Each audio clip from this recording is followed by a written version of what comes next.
은혜로운 찬양 하나님이 기뻐 받으신 줄 믿습니다. 2015년도가 하나님의 은혜 가운데 지나갔고요. 이제 하나님께서 허락하신 2016년도를 맞이했습니다. 한 해를 어떠한 마음을 가지고 또 어떤 신앙을 가지고 출발을 해야 될까? 저는 개인적으로 2016년도를 생각해 보면서요, 하나님이 2016년 한 해를 어떻게 역사해 가실까? 많은 기대를 가지고 한 해를 시작을 했습니다. 여러분, 하나님께서 성경에 나타나 있는 말씀을 보면은요, 정말 중요시 여기는 것이 어떠한 결과에 대한 그러한 것보다는 하나님은 이 출발이라고 하는 것을 굉장히 중요시 여겼습니다. 그래서 하나님께서 우리에게 하신 말씀을 보면은요, 너희가 세상을 살아가면서 두 문이 있다는 거예요. 하나는 좁은 문이고 하나는 넓은 문이다 그랬습니다.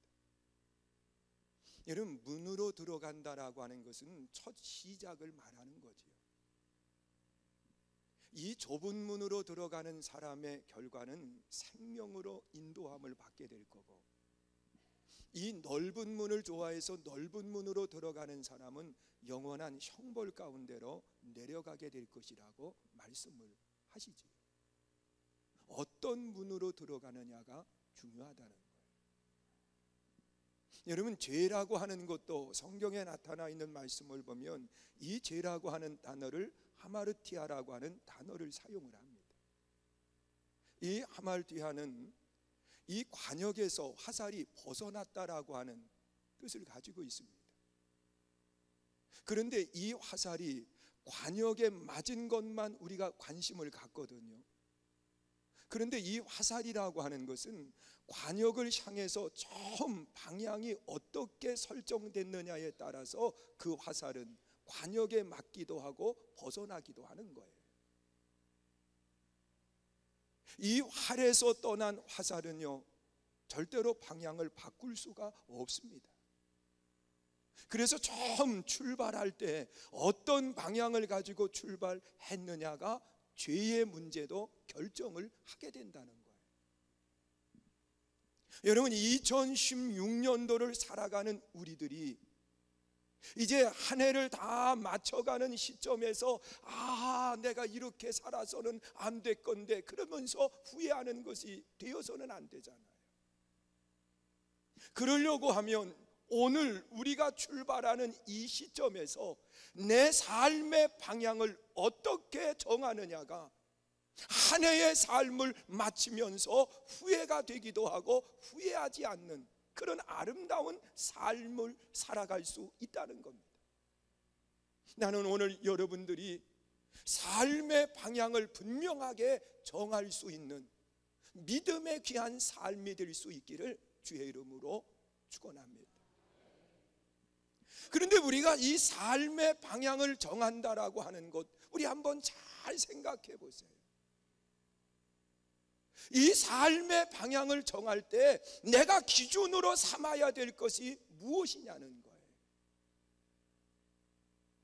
여러분, 기준이라고 하는 것은 어떤 환경과 상황 속에서도 변하지 않는 것이 기준입니다. 저도 강단에 서가지고 늘 이제 주일날 강단에 서면 내가 서 있는 위치가 어느 쪽으로 치우쳤는가를 늘 살핍니다. 왜냐고 하면 이 강단 청소를 하시는 분들이 가끔 이 강단상을 움직이기도 하거든요. 그래서 저는 항상 그 기준을 정한 기준이 있는데, 그것이 뭐냐고 하면 이 건물 가운데에 정확히 가운데가 어디냐고 하면 여기 가운데 줄이 이 전체 건물의 가운데 중심이에요. 그래서 이 중심에 딱 서가지고 강대상이 이쪽으로 조금 더 갔으면 옮겨 놓습니다. 세월이 변해도 환경이 바뀌어도 조건이 바뀌어도 절대 이 기준은 변하지 않아요. 다른 것들은 변할 수 있지만 여기 지금 정해져 있는 이 기준은 건물이 부서지지 않는 한 이건 변하지 않아요. 우리 삶의 모습 속에서도 내가 변하지 않는 기준을 딱 정하고 가면 그 사람의 삶은 분명하지만 뭐냐고 하면 흔들려지지 않고, 그리고 바른 인생의 삶을 살아갈 수가 있다는 겁니다. 무엇을 기준 삼을까? 제가 늘 잊지 못하는 것이 뭐냐고 하면, 전에 제가 교육전도사로 봉사할 때 그 담임 목사님이 그 말씀을 참 많이 하셨어요. 그게 뭐냐고 하면, 어느 꼬마아이가 이제 초등학교에 입학을 한 겁니다. 그래서 선생님이 이제 가운데 기준을 정하고, 그리고 가운데 선 아이에게 기준이 될 수 있도록 정해 주었습니다. 그러면 초등학교 입학을 하면 가운데 있는 아이에게 선생님이 손을 번쩍 들게 하면서 뭐라고 외치게 해요? 여기만 아는 것 같아요. 그럼 가운데 아이에게 뭐라고 외치게 합니까? 손을 들게 하면서 한번 해봐요. 그래요, 기준이라고 외치게 해요. 그러면 이 아이는 움직이면 안 돼요. 그런데 이 초등학교 아이니까 움직이거든요. 그럼 선생님 뭐라 하냐면, 기준은 절대로 움직이는 거 아니다. 그리고 기준을 딱 정해주고 난 뒤에 손 벌려. 그러면 양옆으로 손을 벌리면서 아이들이 줄을 맞추는 거예요. 그리고 이제 앞으로 그러면 이제 앞을 향해서 가는데 이 기준이 중요한 거예요. 그러니까 선생님이 뭐라고 이야기하냐고 하면, 저기 앞에 보이는 것 중에서 내가 기준을 잡아가지고 그것만 보고 가라, 그렇게 얘기를 한 거예요. 그러니까 이 꼬마아이가 똑똑해서 예 선생님 그렇게 하겠습니다. 그리고 난 뒤에 앞으로 그랬더니 이 아이가 정말 똑바로 가는 거예요. 그런데 얼만큼 가다가 갑자기 이 아이가 움직이기 시작을 하는데, 좌측으로 이만큼 갔다가 또다시 우측으로 이만큼 갔다가 빨리 갔다가 천천히 갔다 막 그러는 거예요. 그러니까 선생님이 세워가지고, 야 기준을 정했으면 그거 보고 가야지 왜 움직이냐고 그랬더니 하는 얘기가, 내가 기준을 정하고 간다는 거예요. 근데 뭐가 기준이냐 그랬더니 풀 뜯어먹는 송아지가 기준이에요. 그러니까 이 송아지가 움직이는 대로 이 아이가 움직일 수밖에 더 있느냐는 거예요. 여러분, 기준이 움직이면 안 되는 거예요. 여러분, 우리 한번 생각해 보세요.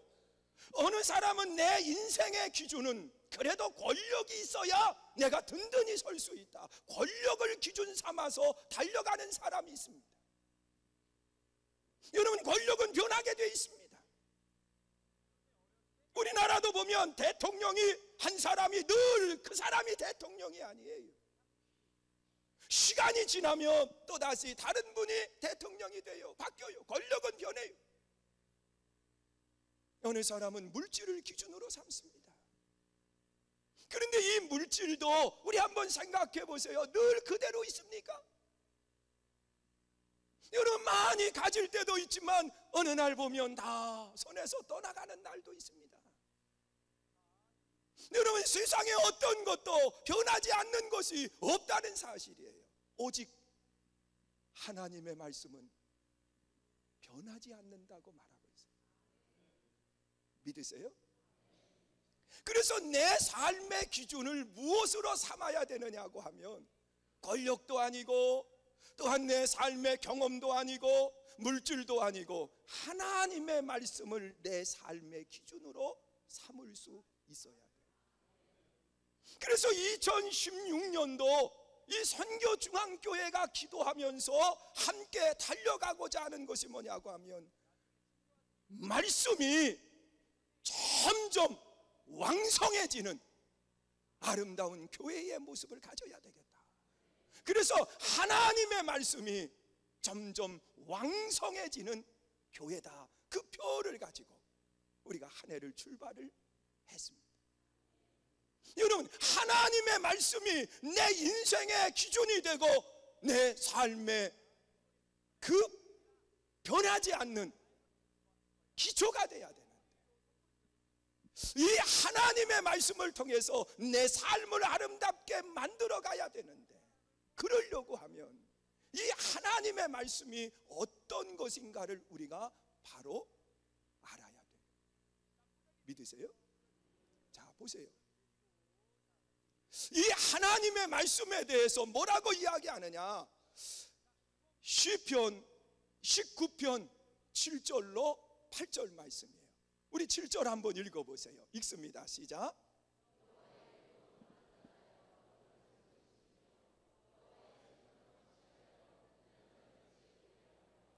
여러분, 7절부터 8절에 보면 네 가지의 말씀의 본질을 이야기합니다. 말씀이 어떤 건지 말씀의 본질을 이야기해요. 그리고 또한 이 네 가지의 말씀의 사명을 이야기하고 있습니다. 먼저는 이 말씀의 네 가지의 본질을 살펴보면요, 가장 먼저는 하나님의 말씀은 완전하다 그랬어요. 여러분, 완전하다라고 하는 것은 뺄 것도 없고 더할 것도 없는 것이 하나님의 말씀이라고 이야기하고 있는 거예요. 여러분, 하나님의 말씀은요, 뺄 것도 없고 더할 것도 없어요. 하나님의 말씀은 완전해요. 할렐루야. 그래서 우리는 이 하나님의 말씀이 완전한 말씀이라고 하는 확신을 가지고서는 어떤 것도 이 말씀 속에 더해서도 안 돼요. 어떤 것도 이 말씀 속에 빼내서도 안 된다는 거예요. 하나님의 말씀을 더하거나 빼거나 하면 하나님께서 그 이름을 생명책에서 어떻게 하느냐? 지워버리신다. 그렇게 말씀을 하고 있습니다. 나는 여러분들이 하나님의 말씀에 완전성을 믿을 수 있기를 주의 이름으로 축원합니다. 하나님의 말씀의 완전성을 믿으면 그 말씀이 우리를 바꾸어 놓는데, 변화시키는데, 그 말씀의 사명이 어떠한 것이냐고 하면 하나님의 말씀을 완전하다 믿는 사람에게는 영혼이 소성된다 그랬습니다. 내 영혼이 다시 불릴듯 일어난다는 사실이에요. 내 삶이 불릴듯 일어난다라고 그렇게 말씀을 하고 있는 겁니다. 여러분, 하나님의 말씀을 완전한 것으로 믿으면 영혼이 다시 회복되는 역사가 일어난다는 사실이에요. 여러분, 시편 19편 7절에서 말씀하시는 것을 보면 소생이라고 말하지 않고 소성이라고 말하고 있습니다. 소생은 죽은 것이 살아나는 것이 소생이에요. 그러나 소성은 죽은 것처럼 쭉 늘어졌어요. 이제 힘을 다 잃어버렸어요. 그런데 이 하나님의 말씀이 완전하다고 하는 확신을 가지고 그 말씀을 내 삶에 받아들이고 그 말씀을 내 삶으로 실천하기 시작을 하면 내 시들었던 영혼이 살아나는 아름다운 역사가 일어나는 거예요. 여러분, 나무가 물을 먹지 못하면 시들시들해져요.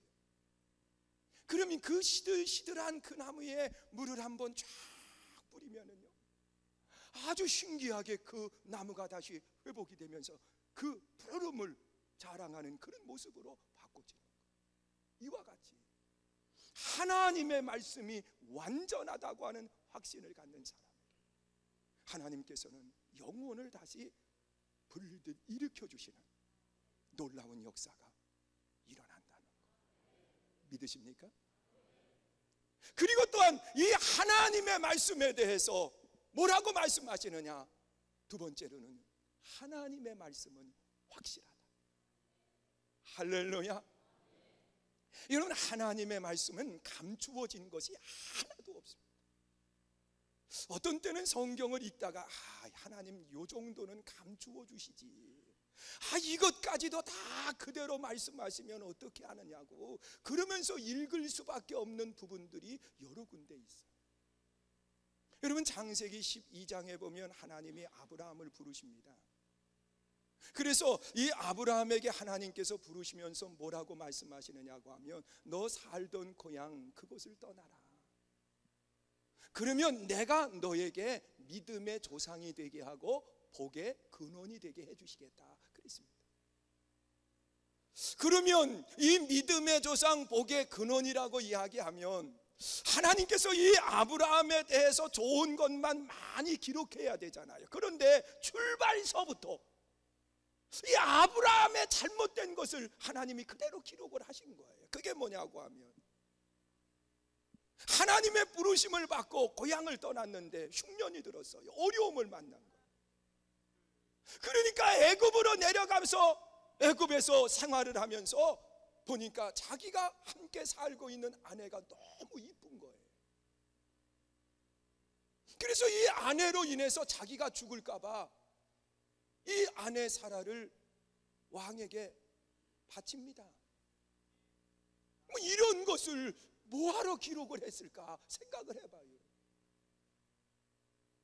그런데 이 아브라함은 한 번으로 끝났으면 괜찮은데 창세기 20장에 보면 또 어려운 일을 만나서 다른 곳으로 가가지고서는 이번에도 그랄 땅에서 자기 아내를 또 바쳐요. 그리고 난 뒤에 성경에 나타나 있는 말씀을 보세요. 21장에 아들 이삭을 낳게 되거든요. 여러분, 우리의 마음속에 때로 의심할 수도 있어요. 아내를 바쳤을 때 그러면서 말입니다. 그런데 하나님은 이런 부끄러운 것까지 하나도 감추지 않고 있는 그대로를 다 드러내신 것이 성경 말씀이에요. 여러분, 다윗도 그래요. 우리 생각해, 다윗이라고 하는 왕이요, 모든 왕의 기준이 됩니다. 그래서 성경에 보면 다윗과 같았더라, 다윗과 같지 않았더라 그러면서 다윗을 기준으로 삼고, 다윗을 하나님께서 뭐라고 평가하느냐, 내가 이새의 아들 다윗을 만나니 내 마음에 뭐했다고요? 합한 사람이다 그랬습니다. 그러면 좋은 것만 기록해 주시지, 우리아의 아내를 범하고 또 우리아를 전쟁터에 깊숙이 보내서 죽게 하고 이런 것들까지 다 기록을 하고 있어요. 하나님의 말씀은 감춘 게 없어요. 믿으세요? 다 드러내 놓으셨다고 하는 거예요. 하나님의 말씀은 확실하기 때문에 이 확실한 말씀을 믿는 사람은 미련한 사람도 지혜롭게 된다, 그렇게 말씀합니다. 여러분, 어리석은 사람은 하나님이 없다고 이야기합니다. 이 사람은 어리석은 사람이라고 그랬어요. 지혜로운 사람은 하나님의 살아계심을 믿고 하나님의 역사하심을 믿고 하나님이 함께하심을 믿는 사람이 지혜로운 사람이 되는 거예요. 그런데 이 지혜는 어디에서 오느냐? 하나님의 말씀이 확실하다고 하는 사실을 믿는 데서부터 온다는 겁니다. 나는 여러분들이 하나님의 말씀이 감추어진 부분이 없이 다 있는 그대로 드러나 있으니까 우리가 드러나 있는 하나님의 말씀을 믿고 내 생활 속에 그대로 옮기는 거예요. 여러분, 사단은 절대로 확실하지 않아요. 사단은 다 감추어뒀어요. 그래서 이 하와를 유혹할 때도 뭐라고 유혹하느냐? 너 먹는 날에는 하나님처럼 된다. 근데 이 사단은 이미 알았거든요. 선악과를 먹으면 죽는다고 하는 사실을 알았거든요. 그런데 이걸 숨겨가지고서는 먹으면 잘 된다라고 이야기를 하는 겁니다. 이게 사단이 하는 이야기. 하나님은 숨긴 것이 없지만 사단은 다 숨기는 거예요. 그리고 또한 8절에 나타나 있는 말씀을 보면은요, 두 가지의 또 본질이 나와요. 우리 읽어보세요. 읽습니다. 시작.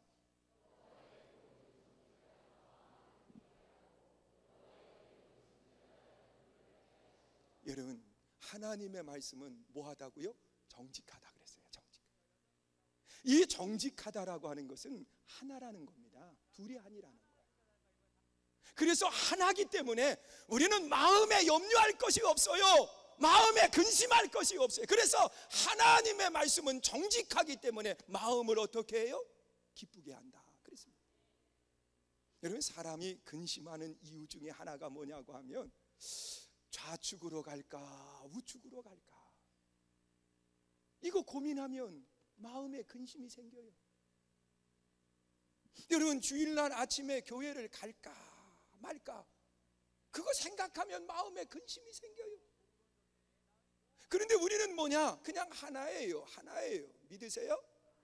갈까 말까가 아니라 하나기 때문에 하나님께서 거룩하게 지키라고 그랬으니까 간다. 그리고 망설일 것도 없이 오면 마음에 기뻐요, 안 기뻐요? 여기 와서도 마음에 불안한 마음을 가지고 앉아 계신 분 계십니다. 그분은 누구냐? 끌려온 사람. 딴 데 갈 건데 끌려와 가지고 앉아 있으니까 마음이 불안한 거요. 괜히 왔다. 아이고 참 괜히 왔다. 그러면서 앉아 계신 분 두 분 계세요.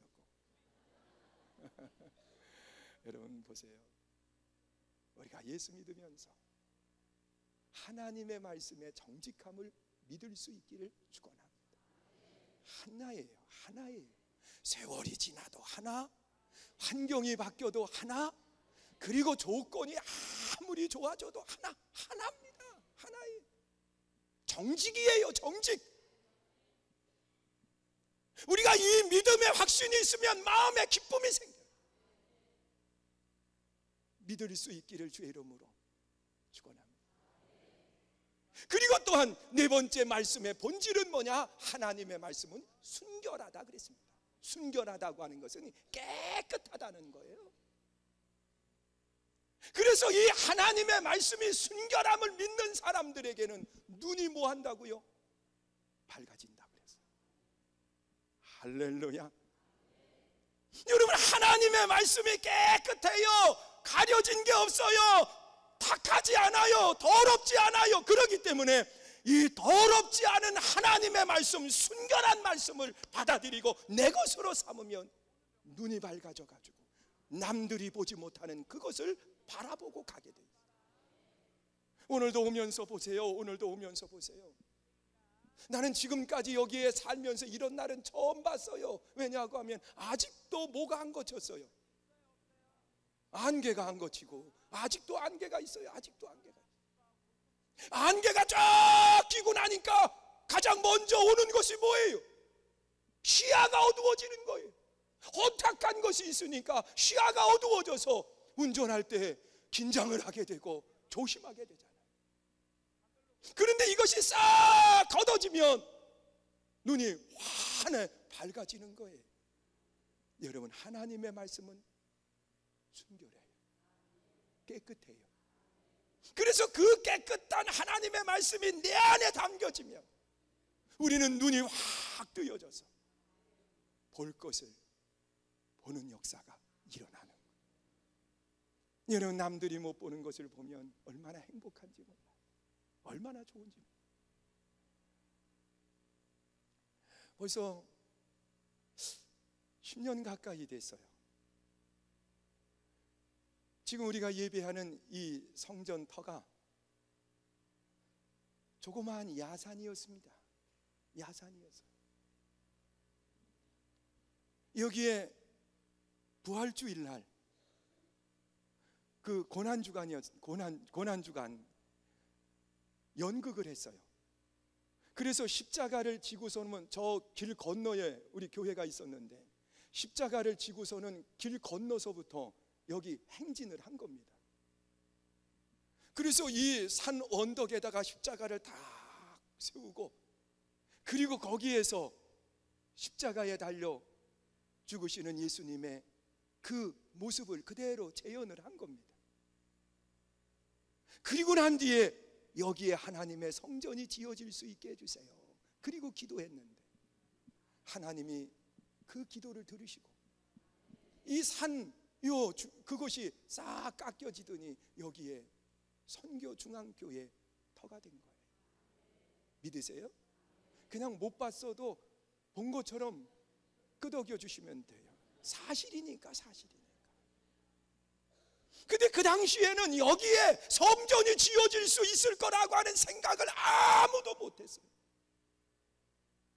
왜냐고 하면 남의 산인데 거기 어떻게 성전이 지어지겠어요? 그런데 믿음을 가지고 하나님 앞에 기도하고, 그리고 세월이 지난 뒤에 하나님은 그 기도를 그대로 이루어 주신 거예요. 여러분, 남들이 보지 못하는 것을 바라보면서 하나님 앞에 무릎을 꿇었고, 하나님은 그 일을 이루어 주시는 놀라운 역사를 행하여 주셨다는 거예요.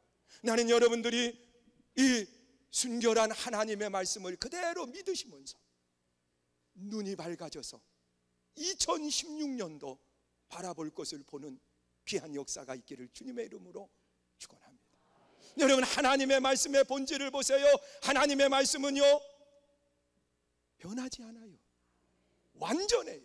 믿으세요? 그래서 완전한 하나님의 말씀을 믿으면 영혼이 다시 불들 일어나는, 소성케 되는 역사가 일어나는 거예요. 여러분, 하나님의 말씀은 확실해요. 이 확실한 하나님의 말씀을 믿으면 우둔한 자, 미련한 자가 지혜자로 바뀌는 거예요. 이 하나님의 말씀을 정직하다고 믿으면, 하나라고 믿으면요, 우리 삶에 놀라운 역사가 일어나는데요. 오늘 보세요. 마음의 기쁨을 얻는 역사가 일어나는 거예요. 둘이면 절대로 못 기뻐요. 기뻐자지도. 사랑하는 사람도 둘이면요, 마음의 평화가 안 돼요. 갈등하게 돼요. 하나면 볼 것도 없어요. 그냥 좋아요. 할렐루야. 그것뿐만 아니라 하나님의 말씀은 순결해요. 깨끗해요. 그래서 내 영의 눈을 밝게 해주셔서 볼 것을 보고 할 것을 하게 되는 거예요. 믿으십니까? 그런데 이 하나님의 말씀, 이 네 가지의 본질과 네 가지의 사명을 내 것으로 만들기 위해서 우리는 어떻게 해야 되느냐? 사도 바울이 고백한 것처럼요, 데살로니가 교회에 편지를 쓰면서 그렇게 말씀합니다. 너희가 하나님의 말씀을 받을 때에 사람의 말로 받지 말고 하나님의 말씀으로 받으라 그랬습니다. 오늘 선포되는 이 말씀이 사람의 말로 우리가 받아들이지 말라는 거예요. 하나님이 말씀하신다고 믿어야 돼요. 거기 역사가 일어나요. 거기에 능력이 일어나요. 믿으십니까? 저도 하나님의 말씀을 준비하면서요, 오늘 이 말씀을 이제 미리 준비하고 그리고 말씀을 붙들고 기도하는데, 오늘 새벽까지도요, 그 말씀이 머릿속에 각인이 안 되는 거예요. 왜냐하고 하면 8가지를 이 머릿속에 집어넣으려고 생각을 하니까요, 이게 자꾸 머릿속에 안 들어가는 거예요. 하나님의 말씀이 완전하다고 그렇게 말씀을 했는데 이게 확실한 건지 완전한 건지 자꾸 헷갈리는 거예요. 첫 번째가 뭔지를 잘 모르겠는 거예요. 그래서 자다가 말고 일어나가지고서 제가 늘 핸드폰, 이제 듣는 핸드폰이 있어요. 그거는 통화가 안 되는, 그것이 옆에다 늘 놔두고 잠을 못 자게 되거나, 그리고 내 마음이 허하면요, 다른 분 설교를 듣기 시작을 해요. 그래서 그 핸드폰이 옆에 있으니까 거기에서 오늘 본문 말씀하고 이 시편 19편 7절 8절 말씀을 다시 한번 보려고 핸드폰을 켰더니요, 이게 배터리가 다 방전이 돼가지고 안 되는 거예요. 근데 이제 내가 일어나면 다른 사람도 일어나지게 되니까 참 이게 망설이더라고요. 그래서 어쩔 수 없이 그냥 자다가 그래도 안 되겠는 거예요. 그래서 또다시 일어나가지고 아이패드를 늘 옆에다 놓고 또 바닥에다 놨으니까 그걸 가지고 올라와가지고 거기에서 성경을 찾아서 그 말씀을 다시 한번 옆에다 놓고 계속 머릿속에서 생각을 하는 거예요. 그러면서 그 말씀을 내 마음속에 집어넣고 하나님 앞에 기도하는 거예요. 하나님, 말씀 속에 역사가 일어나게 해주세요. 여러분, 하나님의 말씀을 사람의 말로 받을 것이 아니라 하나님이 사람의 입술을 통해서 선포하는 말씀으로 받을 수 있기를 주의 이름으로 축원합니다. 이 믿음이 있을 때에 하나님의 말씀이 내 것이 되고 내 신앙을 바꾸는 역사가 일어난다는 사실입니다. 사람의 말이 아닌 하나님의 말씀으로 받을 수 있는 신앙 말입니다. 그리고 또한 계시록 1장 3절에 나타나 있는 말씀을 보면 하나님의 말씀을 읽는 자, 하나님의 말씀을 듣는 자, 하나님의 말씀을 행하는 자가 복이 있다 그랬습니다. 여러분, 하나님의 말씀을 내 것으로 만들려고 하면 우리는 하나님의 말씀을 읽어야 돼요. 하나님의 말씀은 덮어놓고 신앙생활하는 것 아닙니다. 읽어야 됩니다. 하나님의 말씀을 읽는데 어떻게 읽어야 되느냐? 1년 동안 이 말씀을 한 번은 내가 읽어야 되겠다. 그러면 하루에 3장씩만 읽으면 돼요. 그리고 주일날은 시간이 조금 여유가 있잖아요. 그날은 4장을 읽으면 돼요. 그러면 하나님이 보너스로 며칠을 안 읽어도 되게 해주세요. 그러면 성경 일독하는 겁니다. 일독하는 거예요. 다른 사람이 일독하는데 나도 일독만 하면 안 되겠다. 그러면 나는 이독으로 정하는 겁니다. 이독은요, 어떻게 하면 되는 거예요? 지휘자님, 몇 장 읽으면 돼? 하루에 6장, 그렇죠? 주일날은 8장. 그러면 하나님이 보너스로 며칠 줘요, 안 줘요? 줘요. 그러면 권사님 올해 그렇게 하지요? 아멘. 저분 그렇게 합니다, 올해? 제가 연말에 물어볼 거예요. 왜냐면 2부 지휘자 최광덕 집사님 똑같이 답변했어요. 여러분, 우리가 장수를 정하는 거예요. 그 다음에 시간을 정해요. 언제 읽을 거예요? 여러분, 3장 읽는 거 10분 투자하면 됩니다. 빨리 읽는 사람은 10분이면 충분히 읽습니다. 그러니까 6장 20분 투자하면 되는 거예요. 그래서 시간을 정해요. 20분, 내가 일어나자마자 20분, 아니면 잠자기 전에 20분. 그러면서 시간을 정해요. 그리고 장소를 정하는 겁니다. 어디서 읽을 건지, 출근해서 읽을 건지, 아니면 요즘은 그렇기도 많이 해요. 화장실에서도 읽어요. 여러분, 어디서 읽을 건지가 또 중요해요. 그리고 꾸준함이 있어야 돼요. 하나님의 말씀을 읽는 자가 복이 있다. 그리고 이 말씀을 어떻게 해야 되느냐? 시편 1편 2절에 보니까 묵상하는 자가 복이 있다. 되새김질을 해야 돼요. 믿으세요? 여러분, 하나님의 말씀, 선포되는 말씀이 사람의 말이 아니라 하나님의 말씀으로 믿고, 또한 하루에 시간을 정하고 하나님의 말씀을 읽고 하나님의 말씀을 묵상하고, 그리고 하나님의 말씀을 어떻게 해야 되느냐? 삶을 통해서 행동할 수 있어야 돼요. 그래서 우리가 2016년도에는요 감리교에서 나오는 속회를 구입을 하지 않았어요. 이제 제가 오늘 한 설교가 오늘 이제 한 주간의 나눔의 말씀으로 바꿔질 거예요. 오늘도 오후 예배 시간에 이 지역장님들하고 저가 어떻게 속회 예배를 인도할 건지 나와서 샘플로 보여드릴 거예요. 오후에 연합속회로 모이잖아요. 임원 임명 예배를 드리고 난 뒤에 연합속회로 전체가 다 모일 텐데 빠지면 안 돼. 그래서 이 하나님의 말씀을 우리가 가르치는 속회가 아니라 나누는 속회인 거예요. 그래서 우리가 하나님의 말씀을 나누고 받은 은혜를 나누고 그리고 생활한 것을 나누고, 이 3가지를 나누려고 생각을 하고 있어요. 말씀을 나누는 거예요, 받은 은혜를 나누는 거예요, 그러니 은혜를 나누려고 하면 반드시 은혜를 받아야 되는 거예요. 할렐루야. 맹성맹성 앉아있다 가면 할 말이 없어요. 나는 그냥 넋놓고 앉아있어 보니까 시간 지나갔다고 그러면 안 되는 거예요. 그리고 삶을 통해서 옮기고 난 뒤에 내가 생활을 해보니까, 성경을 정말 3장을 읽어보니까 되더라. 그러면서 삶을 나누는 거예요. 여러분, 행동하지 않는 말씀은 죽은 겁니다. 여러분들이 받았으면 반드시 행동해야 돼요.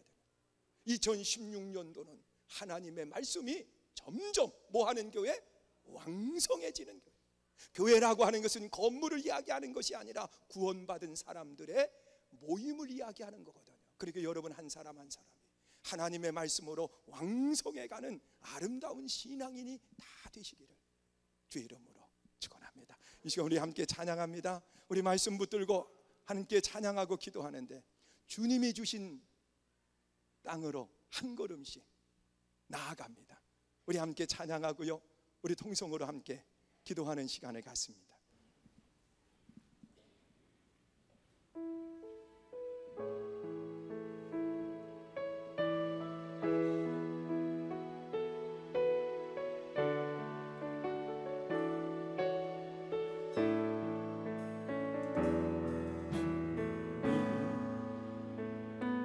주신 땅으로 한 걸음씩 나아갈 때에 수많은 적들과 견고한 성이 나를 두렵게 하지만 주